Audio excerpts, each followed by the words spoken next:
और बेशक हमने हुसूल नसीहत के लिए कुरान को आसान कर दिया है, तो है कोई नसीहत हासिल करने वाला। नहमदुहु व नुसल्ली अला रसूलिहिल करीम, अम्मा बअद, फअऊज़ु बिल्लाहि मिनश शैतानिर रजीम, बिस्मिल्लाहिर रहमानिर रहीम, अस्सलामु अलैकुम व रहमतुल्लाहि व बरकातुहू। आइए तजवीद से कुरान सीखिए में आप सबको मरहबा। उम्मीद करती हूँ आप सब सेहत और ईमान की बेहतरीन हालतों में होंगे। अल्लाह ताला आप सबको आफियत अता फरमाए फी दुनिया वल आखिरा। आपकी तरफ बढ़ने वाले हर शर को खैर में बदल दे। अल्लाह हमारे साथ के शर से दूसरों को महफूज फरमाए, आमीन या रब्बुल आलमीन। तो चलते हैं आज के लेसन की तरफ, सूरतुल बकरा। तो जी साथियों, आज हम पढ़ने जा रहे हैं सूरतुल बकरा आयत नंबर 264 से इंशाअल्लाह। निकाल लीजिए। अऊज़ु बिल्लाहि मिनश शैतानिर रजीम, बिस्मिल्लाहिर रहमानिर रहीम। या अय्युहल्लज़ीना आमनू, या अय्युहल्लज़ीना आमनू ला तुबतिलू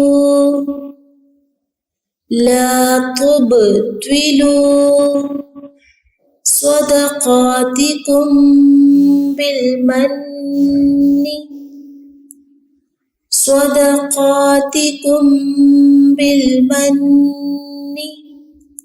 वल अज़ा। ज़ाल को नरमी से जा की आवाज नहीं आनी चाहिए। ज़बान की नोक सामने वाले दो दांतों के किनारे। कल्लज़ी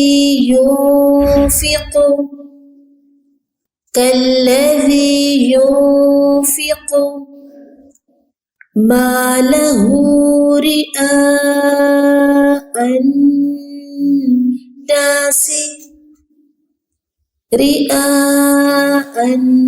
नासी वला युमिनु बिल्लाहि वल यौमिल आखिर फमसलुहु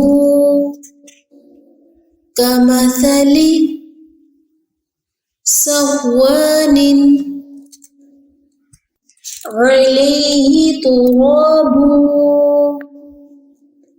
अलैहि तुराबु फ़अस्वाबहु वाबिलु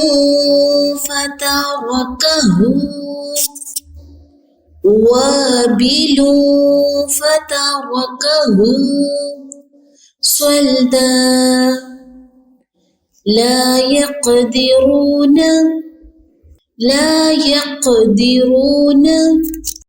अला शैइन मिम्मा कसबू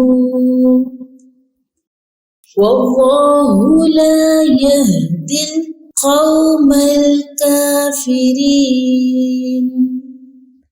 वल्लाहु ला यहदिल क़ौमल काफ़िरीन। आयत नंबर 265।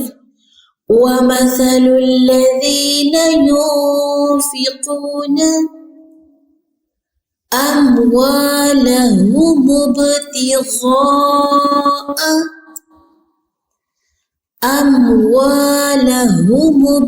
इब्तिग़ाअ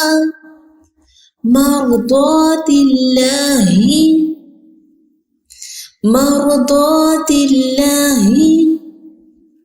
वतथबीतम मिन अनफुसिहिम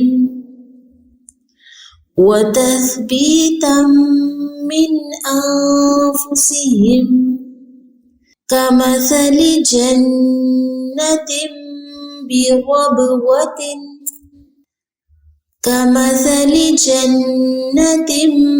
बिरबवतिन असाबहा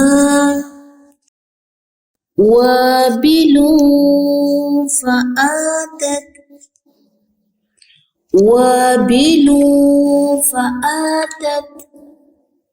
أكلها ضعفين أكلها ضعفين فإن لم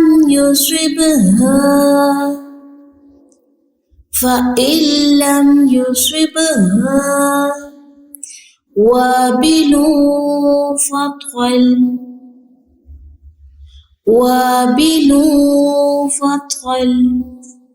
والله بما تعملون بصير والله بما تعملون بصير. تو ساتھ یہ ہمارا آج کا لیسن، اور آج ہم کریںگے 265 کی تطبیق. وَمَثَلُ الَّذِينَ ثا کو نرمی سے پڑھیں گے، ذال کو نرمی سے پڑھیں گے. نرمی والے حروف کتنے ہوتے ہیں؟ 3. ثا ذال ظا کو پر کرنا ہے، پر حروف میں سے بھی ہے، ٹھیک ہے.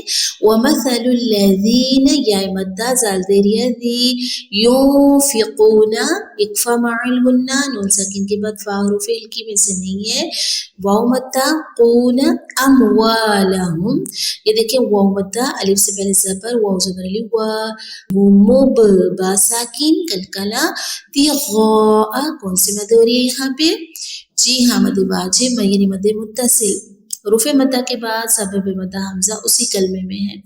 مر رو کو پر پڑھنا ہے، ٹھیک ہے، مر نہیں کرنا. مر ضاد حروف مستعلیہ پلس مد اصلی الف مدہ الف سے پہلے زبر. اللہ کا نام پر پڑھیں گے یا باریک؟ جی ہاں باریک پڑھیں گے، کیونکہ اللہ کے نام سے پہلے تا کے نیچے زیر آ رہی ہے. مرضات اللہ نہیں کریں گے، تلہ فلیٹ ہونٹوں کے ساتھ. وتثبیتم بی مد اصلی تم ادغام مع الغنہ من انفسہم، من اظہار ہلکی انفسہم اکفا مع الغنہ. ہم پہ اظہار شفی میم ساکن آگے کاف ہے. کمثل جنتم، جن آواز گنہ ناک میں، پھر یہ تم بربوتن اقلاب پلس کلکلا رب، ٹھیک ہے، با ساکن ہے. تن کیوں نہیں کر رہے؟ اظہار ہلکی ہو رہا ہے. اصابہا دونوں جگہوں پہ سواہا دونوں جگہوں پہ مد اصلی. وابلو مد اصلی وا پہ، لو اکفا مع الغنہ مد اصلی کا قائم مقام. فآتت اکلہا مد اصلی ضعفین، فین لین یا ساکن سے پہلے زبر ہے، ٹھیک ہے. فإن لم ادغام بلا غنہ پلس یہاں پہ آپ کو اظہار شفی بھی مل رہا ہے. یصیبہا کلکلا پلس مد اصلی. وابلو مد اصلی لو اکفا مع الغنہ فطل واللہ اللہ کا نام پر بما مد اصلی تعملون واو مدہ لو بصیر سویر پہ دیکھیں یا سن سے پہلے زیر مد اصلی. ٹھیک ہو گیا. یہ ہے ہماری آج کی تطبیق، اور آپ نے پہلی آیت کی تطبیق خود کرنی ہے. آیت نمبر ہماری 264 کی تطبیق آپ نے خود سے کرنی ہے. دوبارہ سے ان آیات کو دیکھ لیتے ہیں. بسم اللہ الرحمن الرحیم. یا ایہا الذین آمنوا لا تبطلوا صدقاتکم بالمن والأذى كالذي ينفق ماله رئاء الناس ولا يؤمن بالله واليوم الآخر فمثله كمثل صفوان عليه تراب فأصابه وابل فتركه صلدا لا يقدرون على شيء مما كسبوا والله لا يهدي القوم الكافرين. ومثل الذين ينفقون أموالهم ابتغاء